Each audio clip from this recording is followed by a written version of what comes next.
Hi, everyone. Welcome to South by Southwest panel from Emerging to Mainstream, Africa's Newfound Success. My name is Liz Eason. I run artist and label services at Vidya, an end-to-end music technology platform that provides labels and managers with the infrastructure and tools to power their business. I will be your moderator today, and am so excited to be joined by three industry execs and experts of the sub-Saharan music market, Tega, Ikenna, and Charlotte. I'd love to have them introduce themselves. Tega, why don't we start with you? Hi, everyone. Tega Ogenejubo from Maven Records. I currently occupy the role of Chief Operating Officer at Maven and roster. We've had early talents like Ricardo Banks, Tivo Savage. Currently on our roster is Corey DeBello, Rema, Johnny Dro, Ladipo, Crayon, DJ Bigan, and most recently, Iris Star. My background and early days with the music business has involved street promotion, branding, marketing, and my previous role was label partnerships. Great to have you guys here. Awesome. Over to you, Ikenna. Hi, everyone. My name is Ikenna Waboso. I'm currently located in Toronto, Canada, and I'm the head of label services, distribution, and publishing at Empower Africa.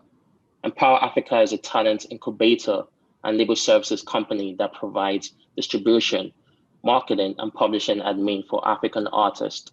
I launched this alongside Mr. Easy in November 2018, and some of the artists we have on our roster are Mr. Easy, Joe Boy, Jay DeRoby, E. Kelly, and Killertones. We previously had Grammy-nominated producer Guilty Beats as well. My background is in marketing and previously worked in Vivo and Viacom. Wonderful, thank you. And Charlotte. Hi, everyone. My name is Charlotte Buana, and I am currently the head of business development and media partnerships at Audiomack in Africa. Audiomack is a music streaming and discovery platform whose mission is to provide artists with a platform to effortlessly share their music and to provide listeners with an amazing listening experience that is focused on discovery and exploration.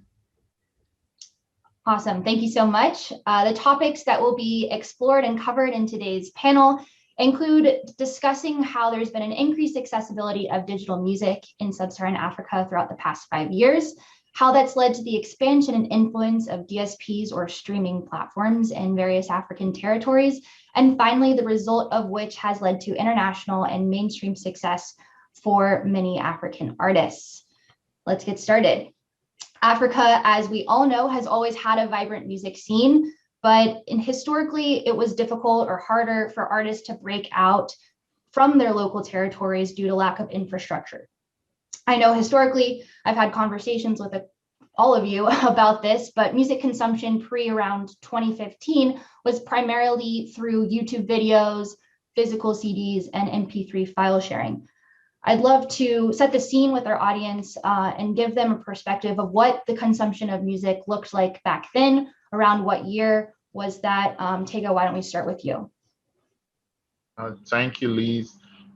For me, music has always been, if you ask me, I would say available. There've always been a consumption of the music. I would say the commercial value of the IP is something that we've always asked ourselves, can we get more value for the music we have in circulation? So of course, the guys at Alaba were dealing with the distribution of CDs, which was a format. You had the CD format and then you had the cassette format before you had the CD format. And from there, we went into the internet age where a lot of people had access to cyber cafes, so they could go to those MP3 file sharing websites that were hosted by other people that had the songs, be it outside of Nigeria or within Nigeria or Africa. And then people get to download the music into their mobile devices or laptops. So early days, I was my experience, of course, I had vines in home due to my older cousins and family, but my music consumption journey started with cassettes and then it went up to CDs. You have the compilations of the mixtapes. So some of these DJs, they put a mix together. So it's economical. So you pay maybe 150 naira, which is equivalent to what, 25 cents or thereabout. And then you have 30 songs in just one mix, and then you go home most times their smart is non-stop, so you can't even skip, right? So a lot of us had that mixtape experience with the CDs, and then we started having access to videos. At the same time, we started having broadcasts on TV. So of course, radio was big in terms of consumption. If you use the public transport or private transport, families were to radio, get music in their cars or in their, and then you started having TV broadcasts going from maybe 1 hour shows to 30-minute shows that were just focused on music videos. So the cravings for younger people was to buy the DVD compilation. So you go to the distributor or the local guys that retail and buy a DVD that has the compilation of the video. So those were the consumption pattern that one would recognize around university campuses, major bus stops, maybe street corners that did video rentals. You could get those music consumption, be it in audio format or video format at the time. And I have to give credit as well. I know sometimes with the telco, we don't see eye to eye, but we have what I would call passive music consumption via the ringback tone business. So when they were doing the caller tunes and the ringback tone business, it was a passive listening, because though you paid for the subscription, it wasn't for your personal listening pleasure. It was for those that were calling you on the phone. So yeah, that was what the early music consumption within Nigeria looked like at the time.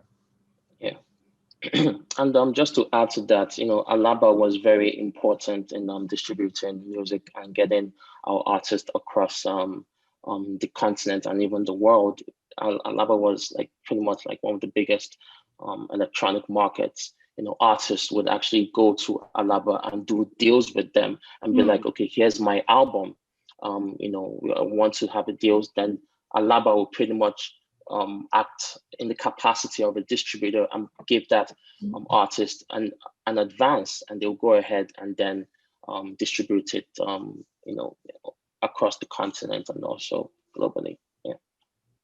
Well, that's definitely really interesting to think back to the days when CDs were just shared and massively distributed, and it was a physical something rather than just easily going onto Google and finding the content that you're looking for.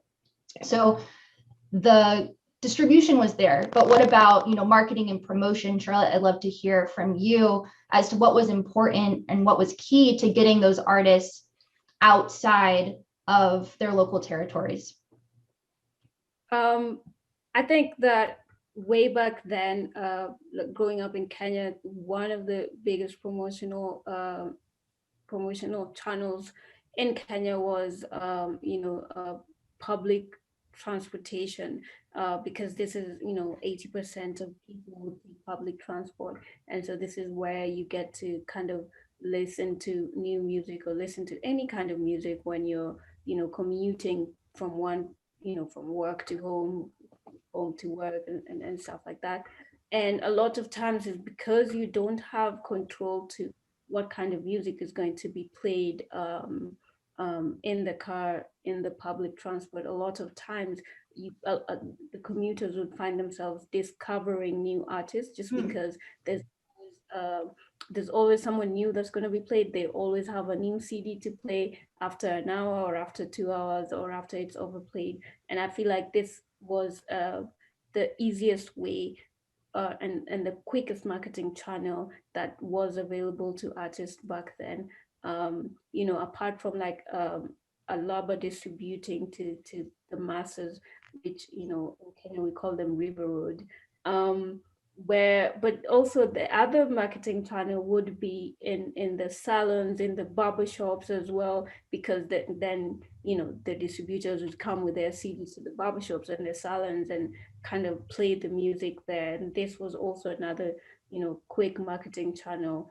Radio was also really, really big in terms of just people discovering new music, and they were really the gatekeepers of music, and especially just one artist, like a Nigerian artist trying to cross over to Kenya. It was really, really important that radio picked up the song. Yeah, so you have the music playing in primarily public venues, transportation, barbershops, grocery stores. Radio is key to that. Is there anything else that was, touring or any other marketing tools that were really key in launching an artist back then? Back then. Go ahead, Ikena. Okay, so interestingly enough, right, there were website like like in Nigeria, there was a website called Not Just Okay that would get artists songs and would promote them on their website. At the time, Not Just Okay was actually very huge with the diaspora, and people would always go to Not Just Okay to see, okay, what songs are trending this week. Not Just Okay will provide banner opportunities, and from Not Just Okay, there were also other websites that sprung up in different African countries that would be promoting this content. So yeah. Yeah, so website, which is a great transition into kind of the launch of better technology infrastructure, mobile telecom companies coming in and supporting the music streaming platforms. I'd love to dive into next kind of when the shift to streaming services started to happen. Like, what year was this? And were these streaming services affordable? Tego, why don't we start with you? Okay, sure. I can touch on that. I think I would say early 2010, we started seeing what one might describe as bubbles. You started seeing, okay, you have a cousin in the States or in the UK, and it says, oh, why don't you put your stuff on iTunes? That's where I get all my stuff. Like, it would be nice to have your stuff there. And then you have very weird distribution deals at the time. A lot of people didn't know what they were signing up to. They didn't understand the royalty structure. You didn't have a lot of split sheet to properly say, hey, look, when $20 come back or $200,000 come back, this is how we'll split this money among all the rights holders. But the bubbles were there. I would say the quickest streaming impact would be the YouTube platform, because what happened was that there was this diaspora audience that was outside of territory that you would find maybe in Amsterdam, London, Kuala Lumpur, Toronto, New York, and they just massively wanted to connect back with what's happening at home on the continent. And the music video was just this eye to connect them through the local space, what's happening in Lagos, what's trendy, what's hot, what are the cool spots, what's happening in my city. I used to be there when I grew up, but I moved over abroad, and the music video. So the quality of stream, is one thing for you to have the streaming count, another thing is the quality. So when you go back on the dashboard, you start saying, okay, I can see Amsterdam here, what's happening? I can see some sizable text.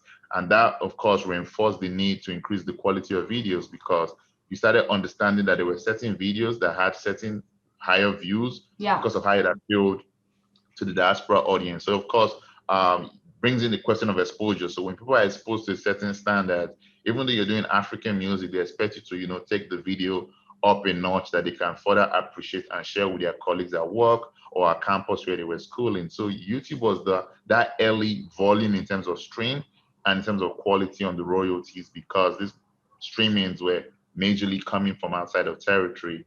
And the more we started leaving what I would call the cyber cafe phase, when people had to go to cyber cafe to either watch a specific video or do some research for their exams or papers in school, we went into the mobile phone era where, of course, data was perceived, which is still perceived premium. So people could access YouTube, but they were looking for some other ways to bypass, get a free browsing situation or look for ways where they can download it. So they go to some of these host sites that have, reduced the quality of the video to 3GP, MP4s, and all these other versions that reduce the quality, so that they can sacrifice the premium data one time to download the video or rip it off, and then they have repeat value on their personal device, be it laptop or mobile phone. So from there, we had the other DSPs come to the party, but YouTube was just that early channel that started telling label executives or people that are interested in investing in artists that, look, there's another revenue, showing up. And I would say for us as a company, I would say probably 2014 was the moment. We had a song called Godwin. We had a song called Godwin. We had the Robuchi. We had Adobe. There were just some songs we put out at the time that just said, okay, this numbers look a little bit more serious than the previous numbers. It was easily dismissible in the early days. I think sometimes we don't even log into the platform unless we want to release music, because at the time the ringback business was just in this super boom. So of course, resource allocation, you allocate a lot of your time, resource, relationships towards building quality ringback campaigns, while you just use the distribution channel to release, make sure that it's available on those stores in Germany, London, New York. But I would say 2014, 2015 was when we started seeing those things coming up in terms of quality stream and count. So YouTube was really kind of the Kickstarter point. And then from there, I think that's, you know, a great transition into speaking to more the influence and kind of pop-up of these new local DSPs that started happening mid 2010s or 2013. So I know more local DSPs, right? Simfi in 2014, Boomplay, which is still really notable right now in 2015, Jukes, which is hugely popular in South Africa, I know right now was also founded in 2015. How were these new streaming platforms initially received? Charlotte, I'd love to hear from you from the partner perspective. I think the initial reception wasn't as warm or as easy because, you know, there was a question of asking people to pay for music when they are used to, you know, peer-to-peer sharing, getting them on YouTube for free and then blogs.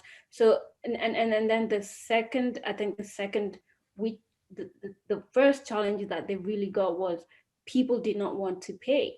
But the second challenge was that even when people wanted to pay, they didn't have the right infrastructure to get people to pay for these songs because, you know, people were not going to use credit cards to, you know, start paying. Some people did not even have credit cards back then. And so it was also a question of now trying to partner with, you know, telcos to get people to kind of pay via airtime or pay via M-Pesa. And I think the initial reception wasn't as warm, and the idea of just like paying for music or listening to music wasn't also as warm.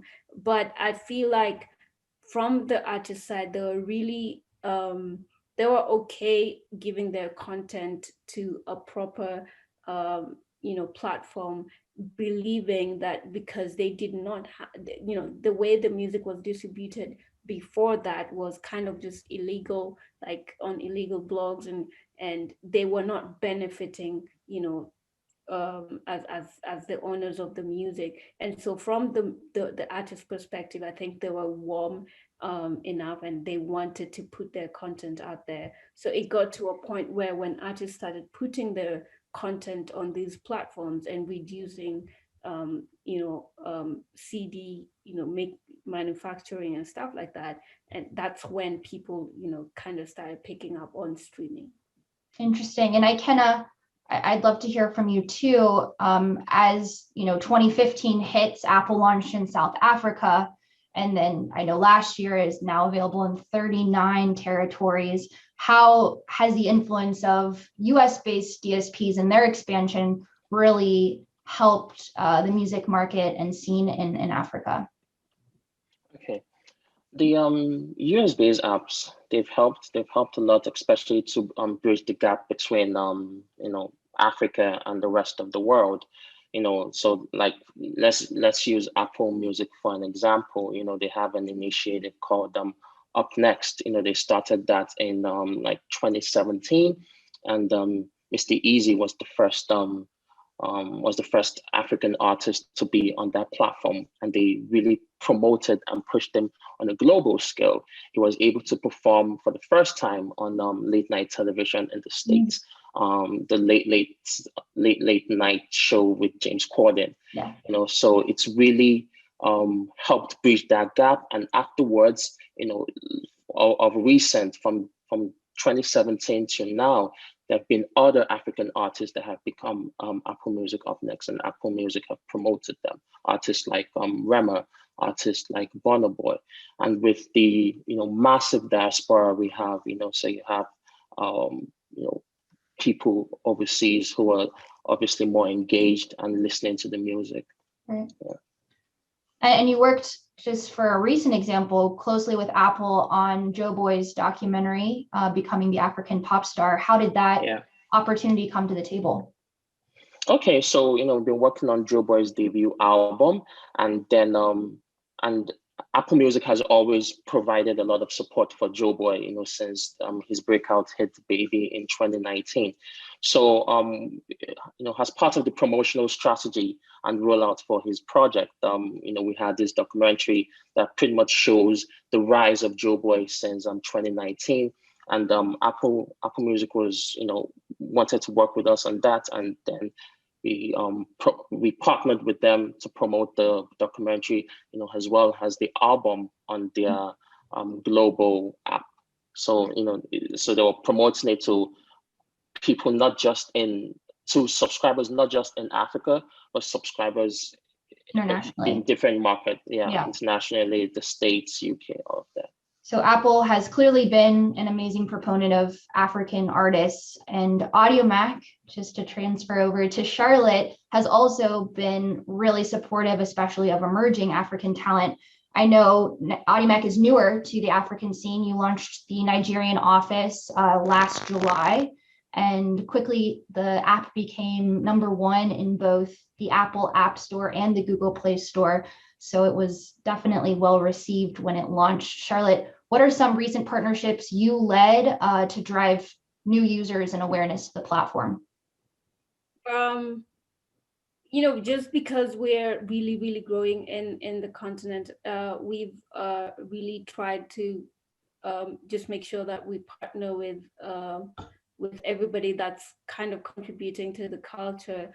So when it comes to radio, we partnered with like Beat FM in Nigeria, Wasafi FM in Tanzania, YFM in South Africa, and platforms like Afrochella and Afro Nation as well. And we have like one really big partnership announcement that's really coming soon. Oh yeah. It's gonna. That's awesome for all of. All right, audience members, you heard it here first. Keep an eye out. Tega and Ikenna, how has AudioMac helped your artists grow and launch? Yes, Tega, hear from you first. Sorry. Okay, cool. No, I would say, so we've always had, I think when we moved from the era of ownership model to access model, so prior to the access model, you have to like buy a physical product, you have to buy a CD player or a Walkman. Like they were just a starter pack for consuming music. And when you start looking at the cost of the mobile phone, the average smartphone rate that can actually take apps that have a reasonable memory space within the phone versus the GDP and the unemployment rate, you start craving a partner that can create what you might call quality music listening experience that is highly accessible from a freedom perspective. And I would say AudioMac coming to the space quickly just made themselves that partner, that player that could just be accessible to a lot of people that were not on the other side in terms of disposable income. And then we could start seeing that yes, with audience that like our music, but we can start seeing some numbers. I was of being available status you have and just being able to give artists what I would call some sort of real time support and feedback, and collaboration on marketing campaign has been something that I've been impressed with the AudioMac platform. Yes, AudioMac has definitely been great for our artists. We play in a space where people unfortunately don't like to pay for music. Right. And AudioMac being a free platform, has helped drive users away from websites that are hosting the music for free and they download. Then they go to AudioMac, where AudioMac will aid with promotion, playlisting, trending the song, content creation. And another amazing thing about AudioMac is it's not just focused on the big artists. Some of the DSPs focus on the big artists. If you're not a Wizkid or a Burna Boy, or a Rema, Mr. Easy, it's you're not going to get a particular DSP's attention until you get to a certain level. But AudioMac works with anyone, and they promote and they provide a lot of support for this artist. Yes, and I know AudioMac has supported many video artists in our partnership, and it's been really awesome. I know our artists are always grateful for that support. But you mentioned one thing that, there are other DSPs who only support the larger artists. And to that point, there are also DSPs that are not yet available in African territories. Yeah. Spotify and Amazon are still in their expansion plan of becoming more available in various African territories. So I'm curious to hear from Tega and you, Ikenna, are these DSPs still an important part of your marketing strategy, and why? I know we talked about earlier the importance of the international fan bases and exposure, but how do you incorporate these DSPs that are less available into your marketing strategy? I would say, so recently in 2019, we had a US investor invest in Maven. And of course, the goal is to be able to spot African talents early, develop them aggressively, and grow them continentally, but most importantly, globally. And as we keep, like I keep saying, it's a lot of hard work. Our genre is still in some sort of infancy stage. As we keep building the genre, building the narrative, building executives behind the genre and the music, collaborating with other experts, the IP value will start increasing.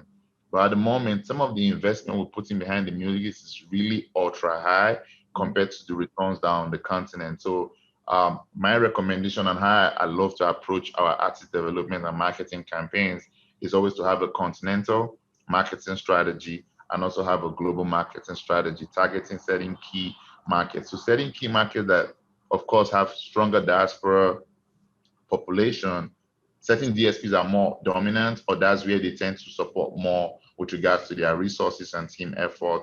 So I would say nobody's left out of the pie. It's still like the music IP value is still low. We still have a lot of work to do. So I would just say all hands on deck. We really love to engage. I would say there's something I always say at Maven here. We match energy. If you come, you're ready to go hard work with roll sleeves. If you're ready to, wear cute ties and nice, well, okay, cool. You don't want to work, that's fine. But we really love to match energy. We're ready to bet as people want to bet with low or high risk situations. But every DSP for me, it's important with a certain amount of scale to the marketing campaign. Exactly. So more DSPs, and as the African music market continues to grow in influence, you will have some of these other larger international DSPs grow their presence in Africa and provide African artists with the opportunity to be featured on their platforms, as a result, driving exposure of African music and their subgenres to new listeners, creating new fans, building global stars, all of those good things. But the last, huge part of this, right, is the talent. So let's start with sourcing the talent. I'd love to hear from Tega and Ikenna, because you both have, great labels. Ikenna, maybe we start with you on Empower Africa, telling the audience a little bit about the incubator program, how you're finding these young developing artists, what exactly the services are you providing them, and why it's important. Okay, so when we launched Empower in November 2018, we started with the Empower 100 initiative, whereby we provided $3,000 to 100 African artists. So we did that for 12 countries, and we worked closely with them for artist development, marketing, pitching their songs. A lot of this new artists normally wouldn't have access to DSPs, for example, so like, they're pretty much unknown until they get to a particular level. But, at Empower, what we're able to do was present these guys to, the various DSPs and say, hey, these are the guys that we're working with, and, we'd like you guys to, pay, close attention to them. We took some of those artists to a masterclass program where we educated them about, pretty much everything that had to do with the music business. We also have a publishing arm whereby we pitch our artists on music for sync opportunities. A lot of emerging artists do not have, publishers that will do that for them. You can't even get, the attention of a publisher until you get to, a specific level in your career. So those are one of the things that we've been able to do out for our artists and had a lot of success with that. Yeah, and you've had a lot of success so far. I know at Video, we're constantly having conversations about how we can help power more labels and managers, specifically in emerging markets, who have the talent, but just need the infrastructure and technology they need. So it's a really important mission for us, and we hope to do more of that moving forward. Now, with Tega on the Maven side, you've seen great success with a young artist recently, whom I love, Iris Starr. How did you come across her, and what made you want to sign her to Maven?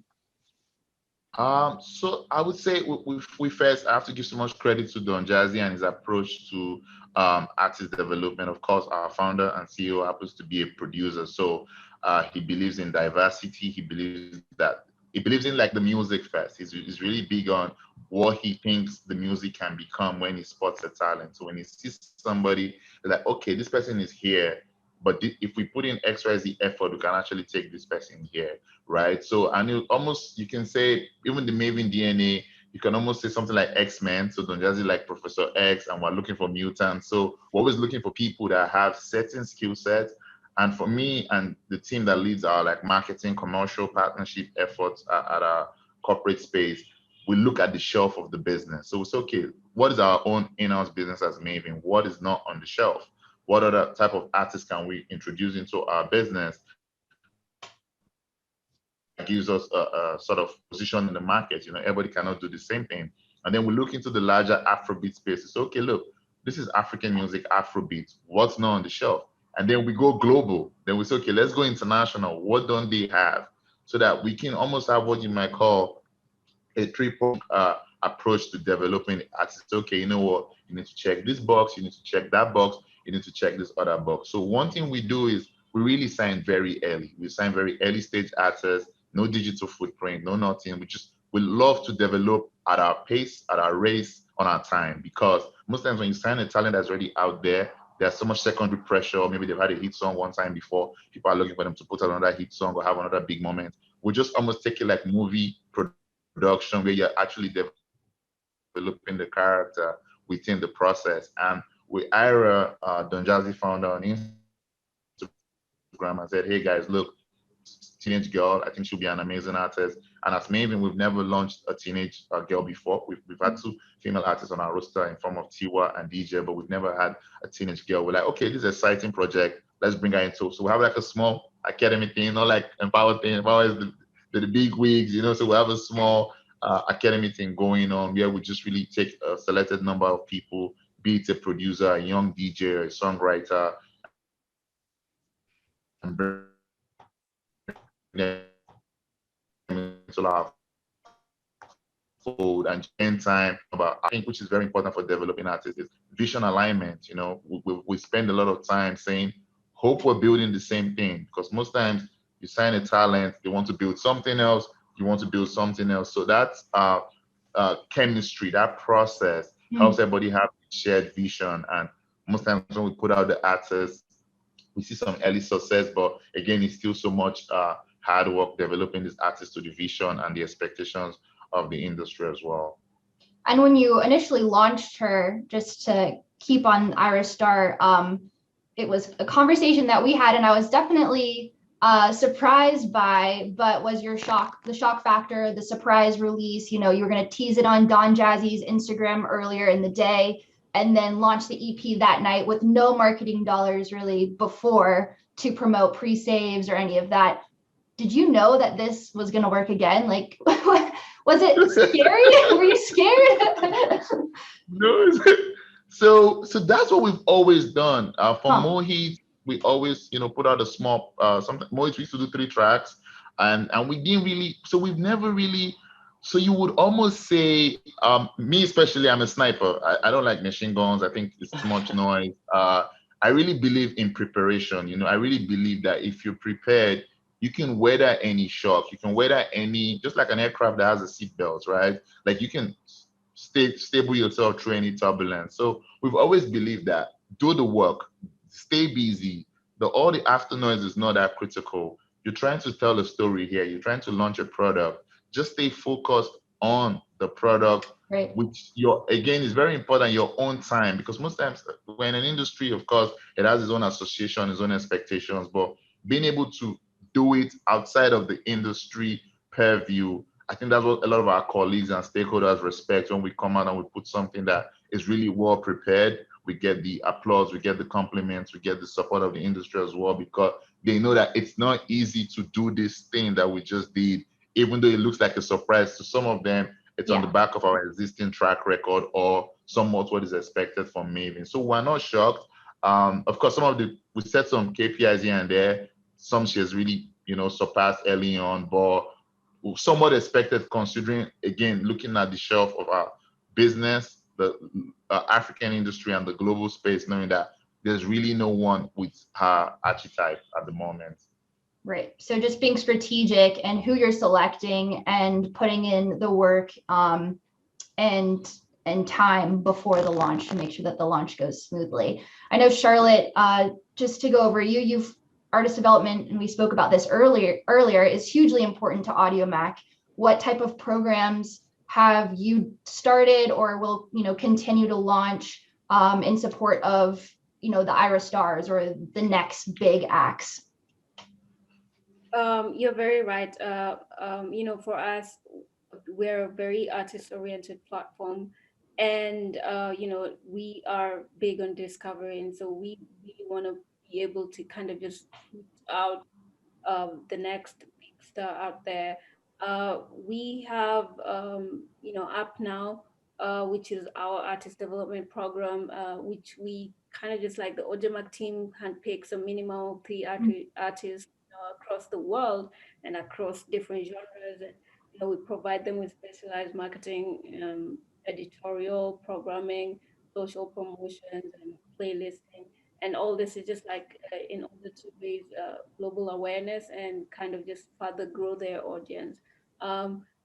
Just to bring it close to home, we've partnered with Africella, which is a good platform festival, and came up with an artist development program called Rising Star Challenge, which essentially just allows any upcoming act to kind of put out their music on AudioMac. And we had a good bench of judges from King Promise to Jules, the producer.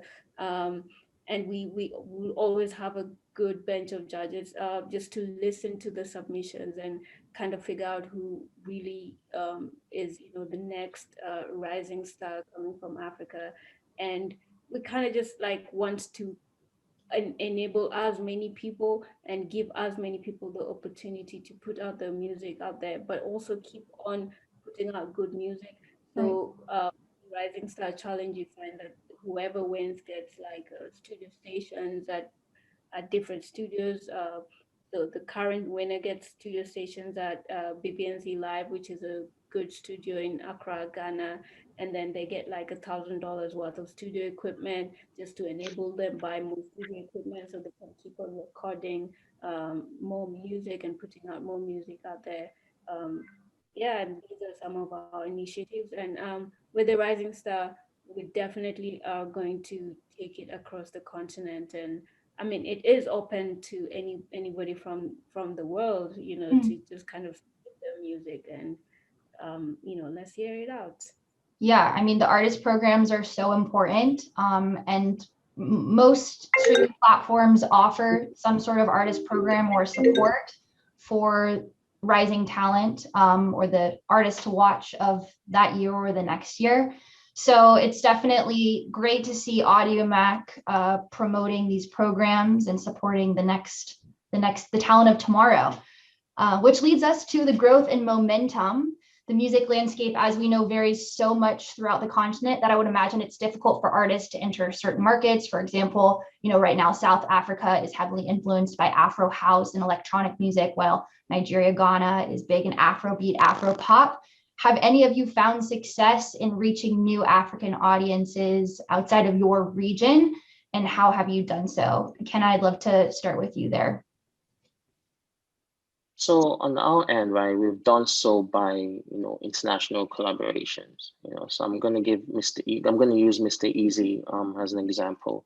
So when Mr. Easy like initially launched, his sound was heavily Ghanaian influenced, and he collaborated with a lot of Ghanaian artists, like King Promise, Mugi, Sakode. He then transcended onto collaborating with UK artists like Ray, like Emo, and then moved on to Latino artists like J Balvin and Bad Bunny. So being able to successfully like just pretty much like cross pollinate this genres, Afrobeats, and then say Latin music, it's been able to help our artists get over to like foreign markets. And we've done the same thing with Joe Boy, who's collaborated with other international artists. Also, one thing I would like to touch on is the influence of dancers, partner with dancers, and the influence of Triller, the influence of TikTok. Right. One of the top songs from last year in Nigeria, 2020, Nobody, DJ Neptune's song with Easy and Joe Boy was heavily promoted through dance, and dance from different countries globally helped promote this song. So yeah. Yeah, I mean, TikTok, Triller, Snapchat are all social media platforms that cannot be ignored in putting together your rollout and marketing strategy. I know, with our clients, it's something I always bring up. A lot of times they, just educating them on what opportunities these platforms have available beyond just running a campaign. So definitely key. And Tega, you also have had a lot of collaborations for your artists. I know Rema's Dumebi remix compilation was a big one with top artists like Becky G and Major Lazer. I'm just curious to hear kind of how these collabs come about, and are you intentional in selecting, the features for your artists? Oh, check your audio real quick. Yeah, there you go. I would say it's a mix of strategy and moments. When you put out the music, it start reacting. The ability to look at the data, look at everything that's happening with the music, those dance videos, those social mentions. Some of even those celebrities are just vibing to it.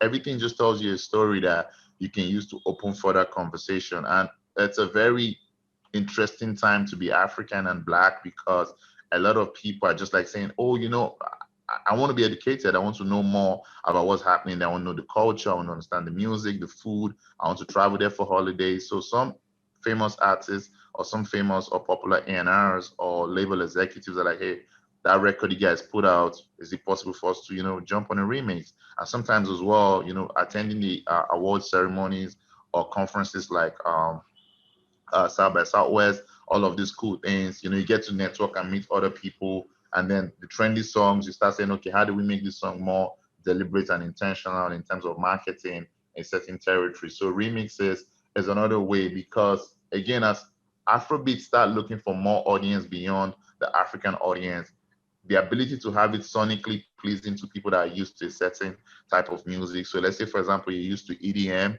you don't have anything against Afrobeat, but you would appreciate if we can meet you halfway, so right. Take this to maybe, do some things to do with a Dutch DJ or a Swedish DJ, and then it will appeal more to you as an EDM music lover, Also too is with the artists as well. When you feature someone like Becky G, she exposes your music to a new audience or a new territory, or increase your engagement in that territory. And it's vice versa as well. You introduce the same artist to your own audience as well. So it's a mutual beneficial thing. It's a lot of strategy, and also just seizing the moment where you feel is right to collaborate with such artists. No, definitely. And being able to tap into, two audiences at the same time from different genres, I think is really key in expanding your fan base, and having other fans of J Balvin or Becky G learn about an artist or find out about an artist that they maybe have never heard about before. So that all takes me to kind of the final statement here, that the increased accessibility has led to more DSPs and international investments in Africa's music scene, which has ultimately paved the way for local artists to become international stars, which we've seen with many of the artists we spoke about today. So my final question for all of you is, as we enter a new decade, how do you anticipate the global music landscape will change, and what role do you see African music playing in its evolution? Charlotte, why don't we start with you? I think we've already seen that African music is taking off, and it's exploding across dance floors. And now it's African music has just entered the global music consciousness. So I kind of feel like over the next few years or in the next decade, African music is probably going to be the biggest genre for the world to see, to come. Amazing. Yeah. And McKenna? To add to that, content revenues will be highly dependent on streams, views, sync deals. There'll be a lot of content and catalog acquisition and content licensing. Thankfully, we're gaining more recognition on the global scale, and expanding more in other markets like Europe, North America, Latin America. As we've seen, like with the different artists that are currently making waves now. I would say one thing I'm very big on, and I hope that, and this is towards the DSP business, would be what I would call territorial education. I think other markets have been used to that business model, so it's easy. The adoption is easier. Looking forward to the DSP investing in what I would call audience education. So it's one thing to spend time with us on the calls, send us PowerPoints and everything on how best to be best partners on their platform. But I would look forward to some sort of outward audience marketing spend towards, putting up some, not just every time the artist on a playlist or something, but a campaign towards, talking to these people, more like shifting the market share from freemium to premium. I feel like there's some hard work that we can do there. So see DSPs over the next decade go hard with us in helping move our market from a freemium, so that 10 years from now, if we're having this conversation, we're not saying, oh, Africa, they're still looking for free music. I think we can do some hard work together in converting the audience that is currently interested in the music to a much higher percentage of paying audience. Another thing I would say is with the marketing as well. Again, I appreciate all the support that we're getting from the DSPs thus far, but as we move into the new decade, you want to look at what I would call specialistic marketing due to certain type of artist vision or brand. I think we can go more creative, more ambitious with the kind of marketing we do with certain artists, considering their trajectory or the plans they have for their careers or albums or EPs or single. Another thing as well is I would say increase in genre palettes. Right now it looks like, oh, it's only if it's not Afrobeat, there's no one here.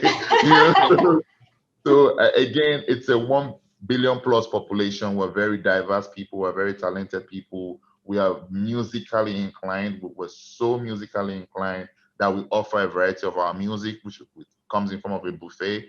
I would employ the DSPs to, put their hands in other, test some other things on our menu of our creativity and music. That would be my outlook with regards to the DSPs over the next decade. Yeah, amazing. And I think you hit the nail on the head there with DSP education or territorial education by the DSPs. And I think distributors can also play a role in that as well, just becoming familiar with how the various cultures change throughout the continent, and really take an interest and passion for how they differ. So just to tie it all up, thank you all so much for your insights and expertise today. Thank you to everyone who tuned in. Be sure to follow the speakers and their companies, AudioMac Africa, Empower Africa, and Maven Records. I know I personally look forward to watching how the African landscape continues to evolve, whether that's new subgenres or new superstars. I know the African music market is in for an exciting next decade of growth and success. Thanks a lot, everyone.